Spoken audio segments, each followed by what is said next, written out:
Hi, Janita. It's lovely to see you again today for this jam or salon. I've been putting jam slash salon. I have.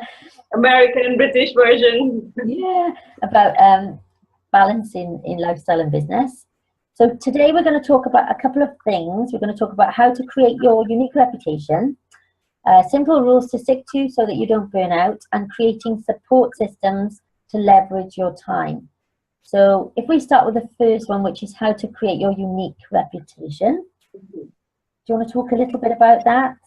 Yeah, I think it's all about owning your own personality. I think bringing your own personality. What I realized is, there is a pool of new coaches out there, and everyone's got like, there are plenty of coaches who are offering similar things on a day-to-day basis. So in order to stand out, we have to really bring in our own personality. And to add to that, I think what I feel important is that you have to be really connected with your feminine side. That is what you actually want, your desires, your emotions, your feelings, as well as your vulnerability. And because there's tons of information there which people can look for without having you as a coach. But when you become vulnerable and show your personality and share your stories, that's when people connect. We don't need any more new information. We need people who we can connect. And I think this is kind of like an innate human feeling that when I'm looking for a coach, I really want to connect with this person. So Yeah. I don't want that person to be a set of books and rules and knowledge only. I want to see what she is really, and in an authentic way, that her weakness, her strengths are all motivation factors, isn't it? Yeah, What yeah. do you think? I think that's true. I think that our stories and our kind of vulnerabilities, it always kind of creates connection. I know when I write blogs, if I write like a vulnerable blog about my experience, then I get people contacting me more. If I write, and people when they purchase things, when they buy things like coaching or a car or whatever they buy, they don't buy logically, they buy emotionally anyway. Yeah. So there is a lot of sameness out there. There's a lot of, when I started, I followed lots of other people. It's difficult when you're following lots of other people, doing, following blueprints and things of other people's. You're going to be the same as them, really. But it's about letting out that inner you. So like I've got written down here that no one else can occupy the space of you, and that's the uniqueness about it. Yeah. Yeah. So, and I think it is about connection. I think, if you're going to work with someone for a long time, you're going to want to be connected. Yeah. Yeah. Yeah. I noticed that for myself as well. One thing that I don't like in this personal development industry is that when you are setting up your stage as a coach, and all you focus is on your positive experiences and how good you are. But I think we bring in more authentic connection and responses and new inquiries when you share that part of you that didn't go well, or that part of you that you are ashamed to share, let's say, or that part of you that you overcame somehow. And that's when they build the trust in you, isn't it? Like, if she can do it, then I can do it. So I really don't like when coaches are all about positive things and positive motivation only, because a lot of my work is around shadows and dealing with the negative feelings. So it involves me to show my negative feelings. It involves me to admit that, I am not a happy person 100% of the time. Then I have my bad moods and, my own days, because I'm a human. I think, I don't think there are any bad experiences, bad feelings anyway. I proposed on earlier on my feed about, life and death, and we're all living, but we're all gonna die, or we're all dying from the moment we're born. But people tend to avoid looking at death, don't they? But Yeah. when you look at that, you experience life more. Mm-hmm. So it's kind of like anger and frustration and stuff like that. There's desire under those things, so it can be really motivating. Yeah.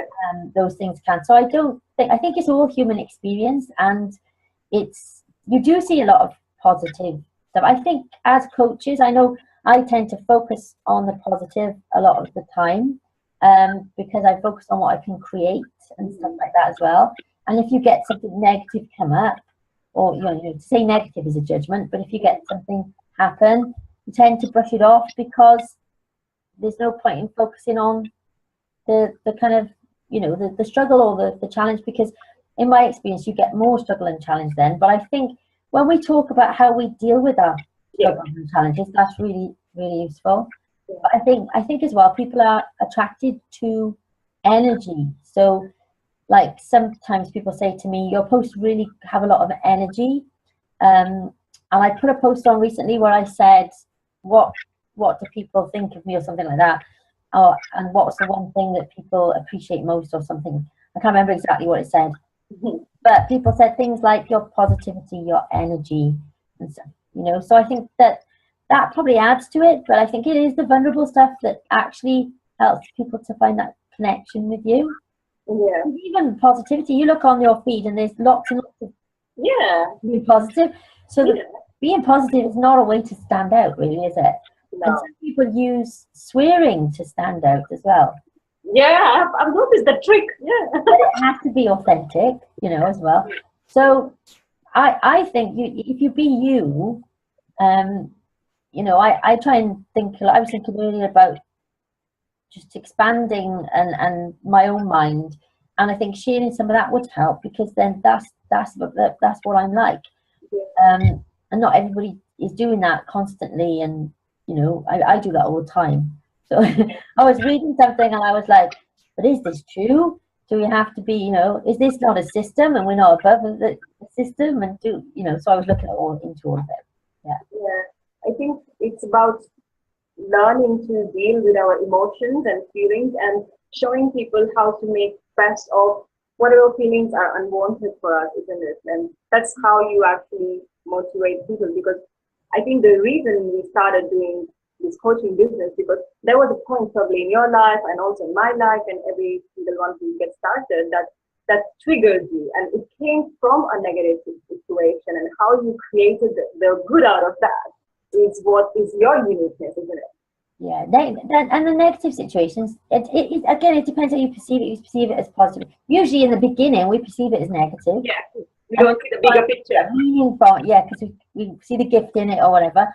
But there's a lot that I've created that has come from negative experiences, But then as you grow out of it and you move forwards, you translate it into more of a positive then, because you realize you're grateful for that. Yeah, you realize that you wouldn't be where you are today if it wasn't for that.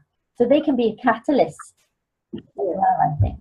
But again, it's how you perceive them, because some people, again, will just perceive them as a negative experience, won't they? Mm-hmm. Yeah, I think for me, bringing the uniqueness was also about bringing out myself from the shell, because all my life I have been an introvert, and then there came a time where I had this coach who was like, okay, you have to go to 3 networking events a week, you have to get as many public speaking gigs and this and that, and I kind of started to follow that. However, I realized that I was feeling more and more tired doing something that is not my personality, and I didn't like it. But I still did it, and I got frustrated, and I was like, okay, I don't want to be a coach anymore, because it's just not me anymore. I'm just trying to sell and follow someone's blueprint that's been created for the business world or the marketing strategy. But when I recognized that, okay, what am I good at? So when I started doing videos and I started doing small workshops, small women's circle, and that's where my I would say like a genius was coming out, because I felt comfortable this way. So being an introvert can also lead you to different direction of selling and marketing yourself. So you don't have to really stick to the norms of follow the business rules this way. I think part of what we talked about last time was redefining business. Yeah. And I know I got to the point where I went, oh, I can't do this anymore, because I felt like I was just doing so much and overexerting myself in a way, and not seeing things come back, or not having the life. Because I suddenly realized that, I'm helping other people to have a nice life, but actually I need to have a nice life myself too. So that's when I began to slow down and do less. And then I've got more work since I slowed down and did less, actually. than I did when I was driving and going 100 miles an hour and doing things that I felt I should be doing, like being really visible. And there's lots of stuff about visibility as well, isn't there? Yeah. But I think, yeah, you have to do what it's like. I follow my soul a lot. So I go, what does my soul want to do? And you know what? It's okay if I don't do as much today. And it's okay if I have a down day today, because I know tomorrow I'm going to do a lot. So it's that kind of flow. It's more flowy now. Yeah, yeah. So that's why I think that the key thing is to be connected to your emotions and feelings and your inner knowing that what seems right for you and what's not, and then create a twist along that side to bring in your own personality, isn't it? Just, rather than just following the instructions or the blueprint available. Yeah, that's it. I also have. Oh, your inner knowing, like it knows when you need to say no or you need to say yes to things as well. I had a bit of a tantrum with my son yesterday in the shop, and I had said to a lady outside the shop, I'm not going in the I'm going in the shop now, so I don't have to take him in because I know he'll want something in there, and I'm not. I thought it's easier to take going on my own. And then when I came past her later, she gave him £1, knowing that I had already said I wasn't going to take him in the shop. And then we had a bit of a tantrum, and he spilled his drink and all of that in the shop. But my inner knowing knew that I should have said no. I'm not going in that shop, right? And then that would have happened. So yeah, it is following your. It's a bit of a lesson, it was. And I thought next time I'm following my inner knowing. Yeah. Pretty much. You're putting in the money box. Exactly. So yeah, I think this is the point that, like, when starting as a new coach, we miss out that.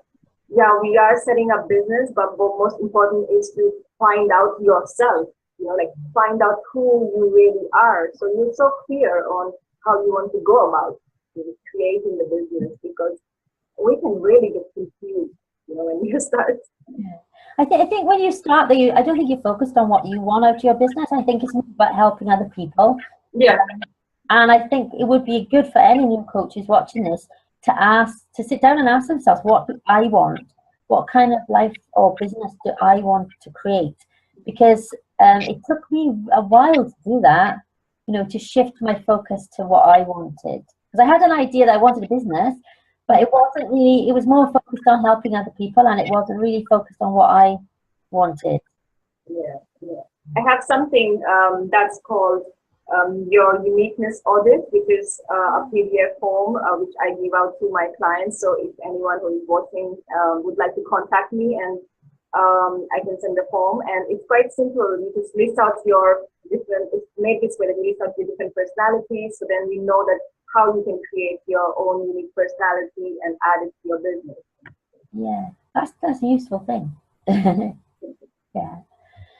So I can't think of anything else on that subject now. Do you want to move on to the next one? Have you got anything else for that subject? No, but I actually wanted to share a personal experience of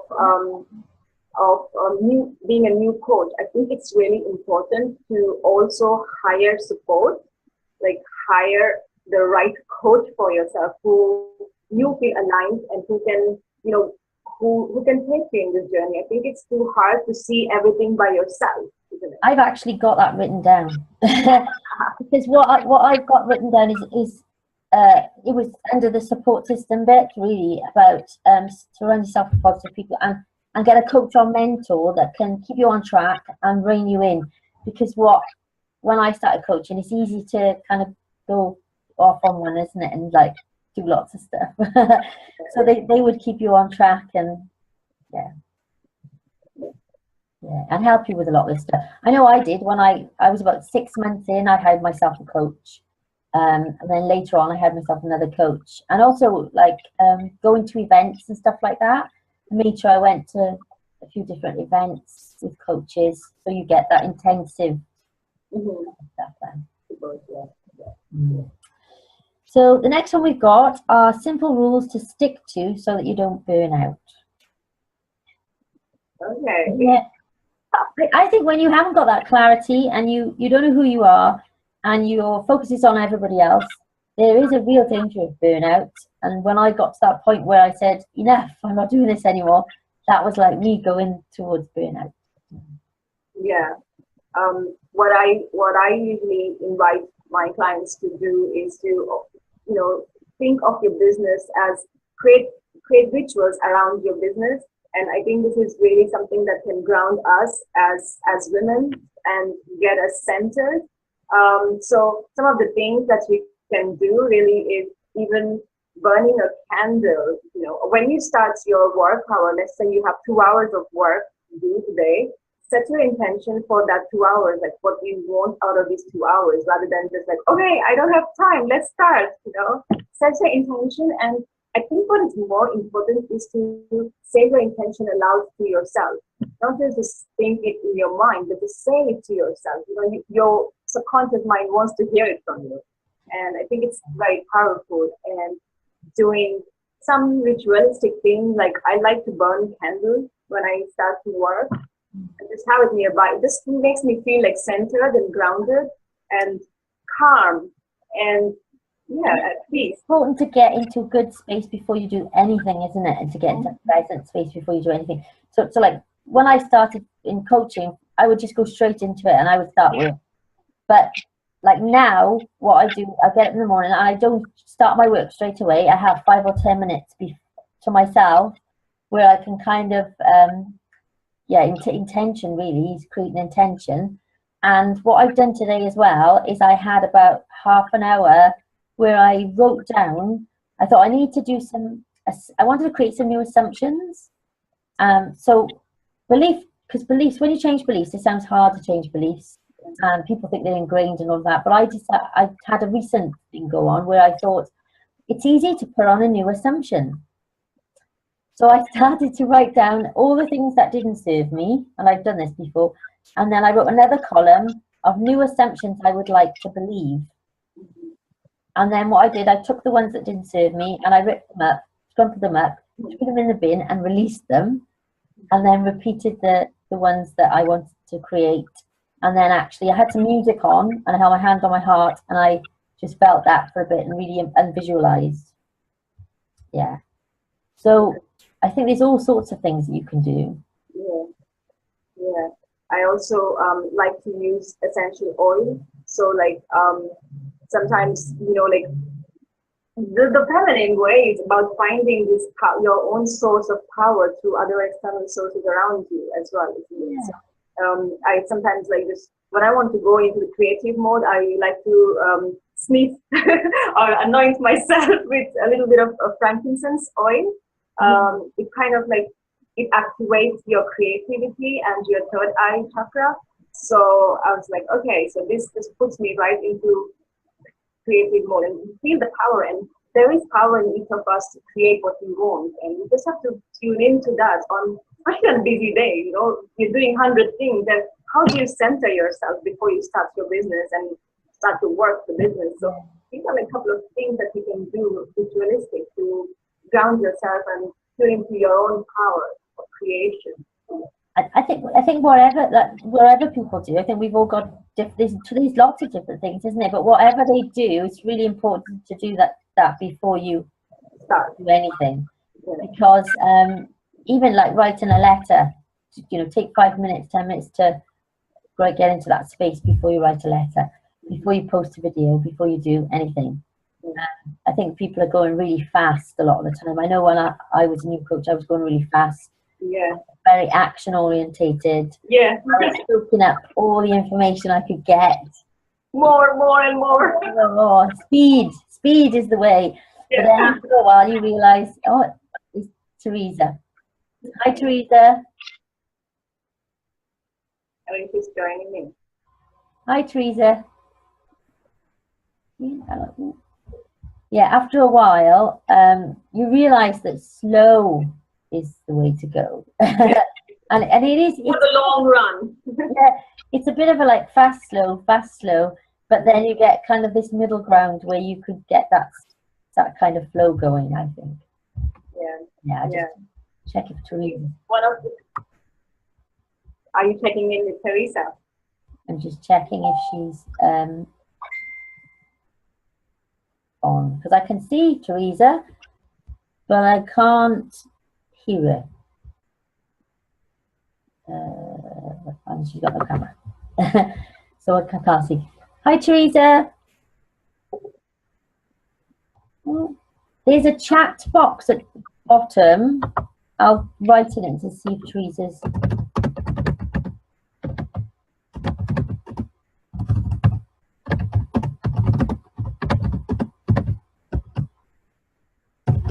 Just to see if she can hear us.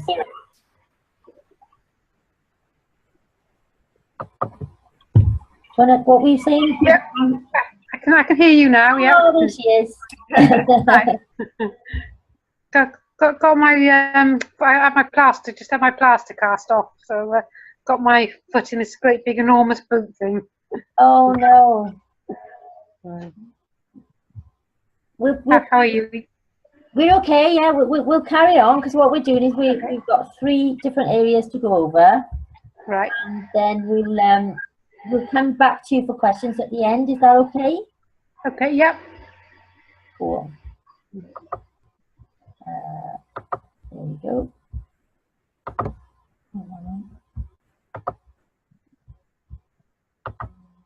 There we are. Yeah. Do you want to carry on then? Yeah, one of the other things that I wanted to bring about some simple ways to avoid burnout for us, it's very important to connect with the cycles of the nature. So when we connect to the cycles of the moon and design our workflow during that period, it's really useful for us because then we align ourselves with the energy which is greater than ourselves. So for example, new moon is the time when you go inwards, and this is a very good time, and the energy is quite potent to do work like reflection, creation, and as you come towards the full moon, it's a good time for execution, like when you're doing your videos, or because it's a high energy time, so you can do, your launches, your release, and things that require higher energy. So using the cycles of the moon to get this energy in us, because we as women are tuned with the cycles of the nature itself. There's a lot of stuff about the moon, isn't there? Because the moon, obviously, with the tides and all of that, and we are water. Yeah. So we can really accelerate the energy that we have by tuning into these rhythms of the moon. So yes, I usually take time to just create, content and stuff, and write intentions, and all the writing work, creating work, both during the new moon and full moon is when, even when I'm recording videos for the whole day, I just have more energy. And you see, that's why you have full moon parties, because it's like full moon and you have energy, and you have more energy to give. I have a book on mermaid magic, and I've done rituals where I've called mermaids to help me with things, and do you know what? It's worked. It does work. I know it's about mysticism as well. It worked. And cosmic ordering, I've done cosmic ordering as well, and it's worked. Yeah. So I love all that. So yeah, rules to stick by. I mean, from my perspective as well, I think to not burn out, what I found useful was to look at the 80-20% thing. So it's the Pareto principle, really, is where was I putting most of my efforts, and where was I getting most of my rewards, or most of the people coming to me. And when I looked at where all my customers came from, they didn't come from this area over here, but I was putting so much effort into this area over here.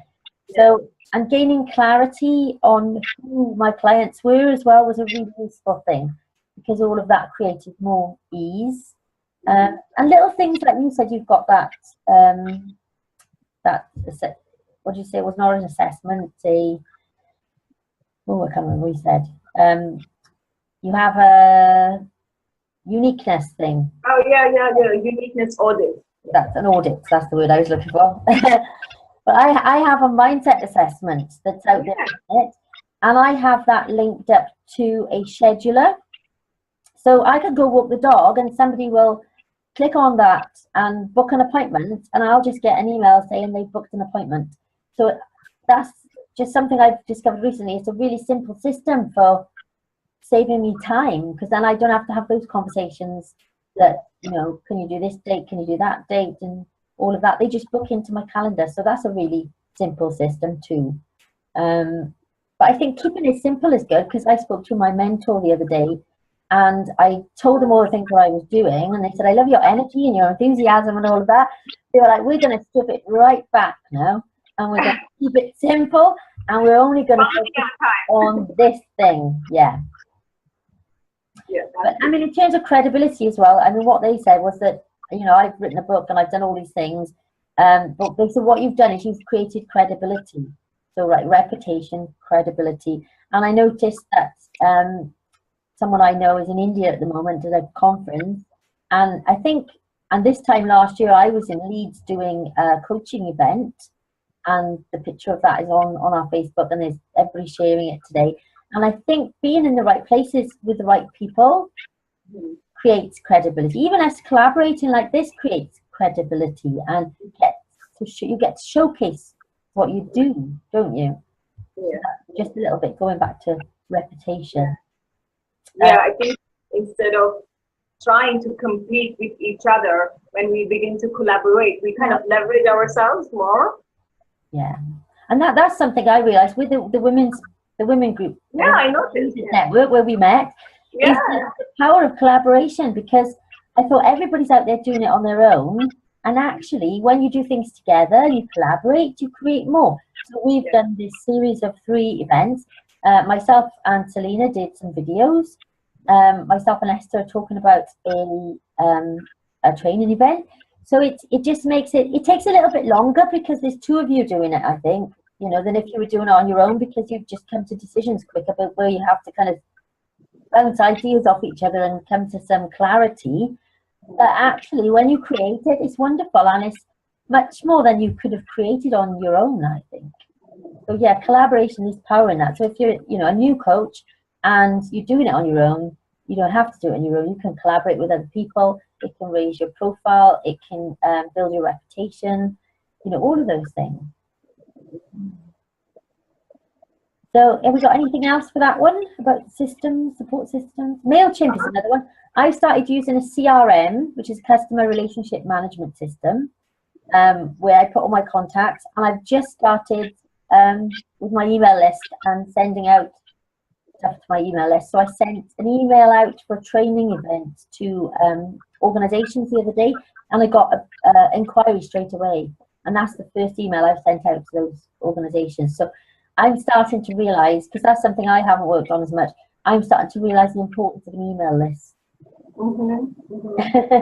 Yeah, I think some of the things as we start as a beginner, and you know, we usually do not have that money to invest in like the paid services, and we can really make use of the free ones available. Like I think MailChimp is really good to begin with for beginners. When you're looking to grow your list, you can create a lot of options there, and in this way you can grow your list, and then you can schedule your emails for the week and stuff as well. So that kind of automation leaves you with more time for creation. So what I'll do is I spend one day of, like, usually it's Mondays for me. So I spend Monday on seeing how my week is going to go through and what emails do I want to send, and probably like social media, what I want to do. Because, again, social media is one of the most hectic thing that we as new coaches find it. It's everywhere. You can really. With social media, what I've realized is I was posting all the time, and actually, when you do that grounding first and you slow down a lot, then what you post is more powerful. Yeah. Rather it's not than about how much you do, but it's the quality. It's the impact of what you post or more powerful it is. When I'm in that place of really being grounded, then I can see my posts have more kind of, they're more powerful than if I was just posting anything, because you get time to think about it more. And and you can use some free systems like Buffer, which is free, and you can organize your social media posts. So 1 day a week, just create the contents for the week and social media, and you just schedule it, and that way you don't have to be just going in all the time to be posting. However, you can do so if something comes up, impromptu, but you know that will not be draining your energy for the day. and really limit yourself to going to social media as well. I think the new coaches, I see so many of them non-stop on Facebook, and I wonder, like, when do you do your work, coach? Well, exactly. That's what happens. Is when I was on there an awful lot, and I still did a lot of work as well. But I always had my phone in my hand. I was always on there. But you don't look like you're very busy then. No. What message are you putting out there? Exactly. Yes, you might think you have to be. And I wrote a little bit in my book when I wrote my book about being too available, because I think that we are too available sometimes. And that we, even when we're providing free stuff all the time, too much free stuff, too available. And actually, why would anybody, I could go out today and I could get 20 sessions with 20 different coaches and it wouldn't cost me a penny, or I could get lots of content and it wouldn't cost me a penny. So, but we know the importance of investing in yourself and how you kind of step up. And I did a blog this week on the power of commitment, that when people commit to something and commit to themselves, that they step up. So, but sometimes I look and I think there's so much. You go to any other industry and there's not that much free stuff. You can't get free plumbing off a plumber. You can't, can you? But coaching, we give loads of stuff, really, don't we? Yeah, I think one of the other things that I notice very commonly in coaches is the way they always complain that I don't have time to do that. And I think it's very important to change our relationship with time itself, and first of all, stop saying that we don't have time. When I started using my particular time mantra every day, it just kind of made me feel that I'm actually expanding my time and my day. It's just changing your mindset that, yes, and everything somewhere. There is more than enough time for me to work on my business every day. So I used to just say this every day to myself when I was in my 9-to-5 job. And, you feel rushed and you're tired and you don't have time and you have, family and kids and other things. But so it's very important to set your mind that you have the time rather than I don't have time. So I think you have to really change the language here. And if you focus on I don't have time, it's rather than if you what you expect, you see. So you're not going to see any time. But if you're focused on how can I create this time, so when I had a full-time job, because we were talking about this about people having full-time jobs and feeling like they have no time, I used to say, what can I get done in my lunch hour? So I'd have to eat my dinner as well, but over like 40 minutes, and then I'd eat my dinner for the other 20. I would get lots done towards my business. So that's when I had my business part-time on my job. When I studied and I had a small child, I thought, when am I going to get my essays done? I haven't got the time. And I decided to get up at 5 o'clock twice a week. I couldn't get up at 5 o'clock every day because I would have been so tired. Yeah. But twice a week gave me an extra 4 hours a week to create that time. And when I wrote my book, I wrote 1,000 words a day. Lots of people were saying, we haven't got the time. Or how do we don't feel like writing, we haven't got the time. But I had committed, it's about commitment. I committed to writing 1,000 words a day. I had told myself I was going to do that. I had told other people I was going to do that, just to hold myself accountable more. And then I just created the time. And sometimes I left it until really late at night. But what I got then was a lesson not to do it then, but to do it, create time to write, not leave it until the last minute. So first of all, I think to create time, you have to create space, don't you? You have to create space to do it, really. So so getting up at 5 o'clock, I created the space. But even before you get up at 5 o'clock, I think I was talking to Teresa at the group recently, and I was saying that if I get up at 5 o'clock, it's not getting up at 5 o'clock I need to be doing. It's going to bed at 9. If I go to bed at 9, I get up at 5 anyway. For me, it works differently. I struggle to wake up in the morning, and I was thinking, okay, I'll do that every day. I'll wake up an hour earlier every day to make time when I was having my full-time job. And I felt really stressed and burnt out. And then I decided that I'm more productive in the evening. So I set my mind that, okay, 2 evenings a week after work, I will spend time on working on my coaching business. And so I was determined, and I knew that, okay, these are the 2 evenings. I'm not watching TV. I have my cooking done before because I know that I will be working. I've done my shopping. I'm not meeting friends. And it's just 2 evenings, and you get a lot of things done. And yeah, of course, no social media as well during that time. So you can really find time to create. You just have to change our mindset and be ready to create. It's, as we spoken earlier, how much do we want it to happen? It's the question. Yeah. Like, I'm starting to look at food at the moment because I'm not a great cook. I never liked cooking. I'm too busy to cook most of the time. But what I realized the other day was I thought I did some pasta and I thought, do you know what? I could cook a load of pasta. I could freeze this. Yeah. And then I could cook like curries and I could freeze that. And all sorts of things I could freeze. And then actually when I get home in the evening, it's ready. Yeah. And that will save me time. Yeah. So I started to kind of think about that. And I actually, earlier on, I had like an hour for my lunch. And I thought, rather than eat something, I'm going to cook a load of pasta. And I cooked it and I put it in the fridge. And we'll have that for our tea now. So tea time, I won't have to cook anything. So it is just finding a way around, rather than thinking, gosh, when I come home, I have to cook for an hour. Yeah. It's ready. So.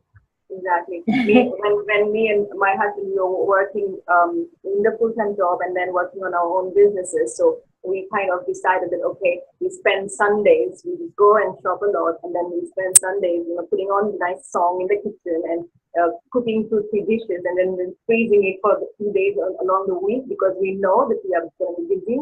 And that just became like a normal routine. So we will spend Sundays time with each other, but doing things like this. And also, it's so important to eat healthy food while we are creating. You can't be on junk to create good work. No, that's right. And what you just said there is that in order to create time, you have to spend time.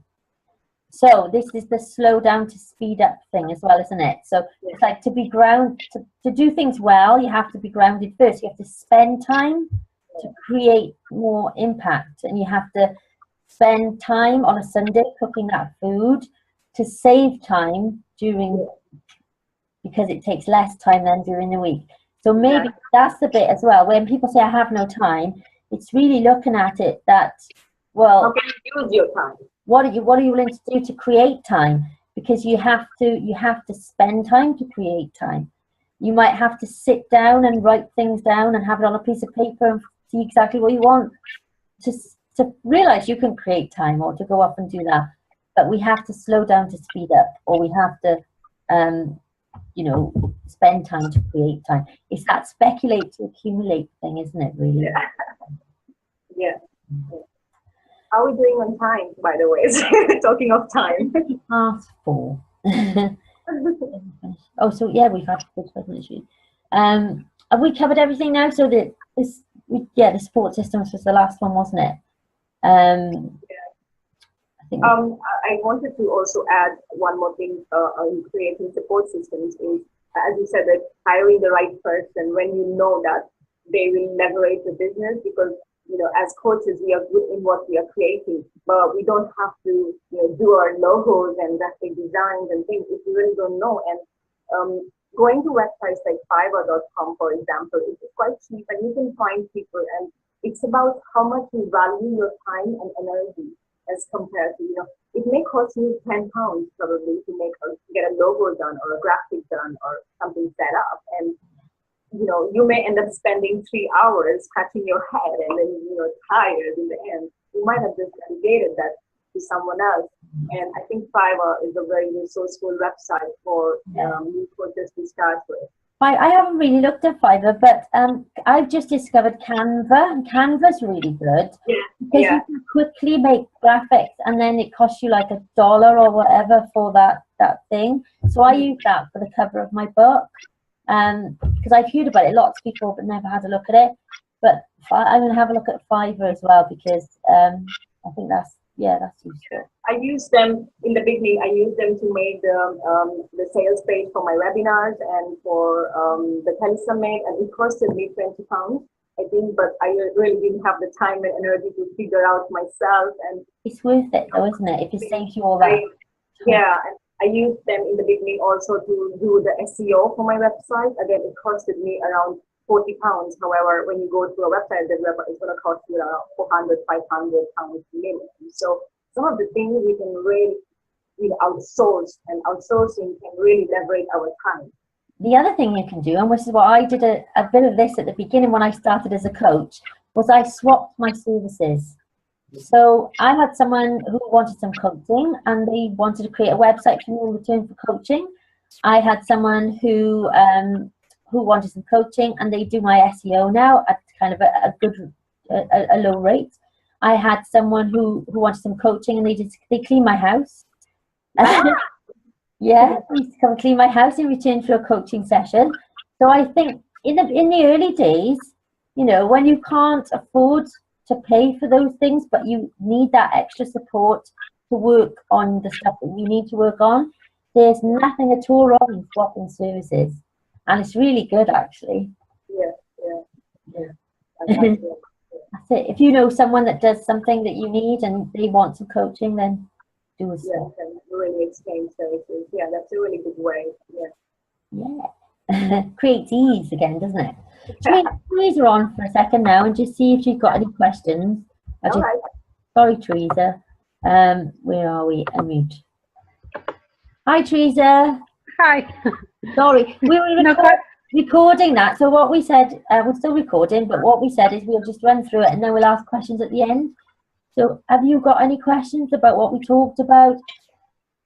The 3 areas we covered were how to create your unique reputation, simple rules to stick to so you don't burn out, and creating support systems to leverage your time.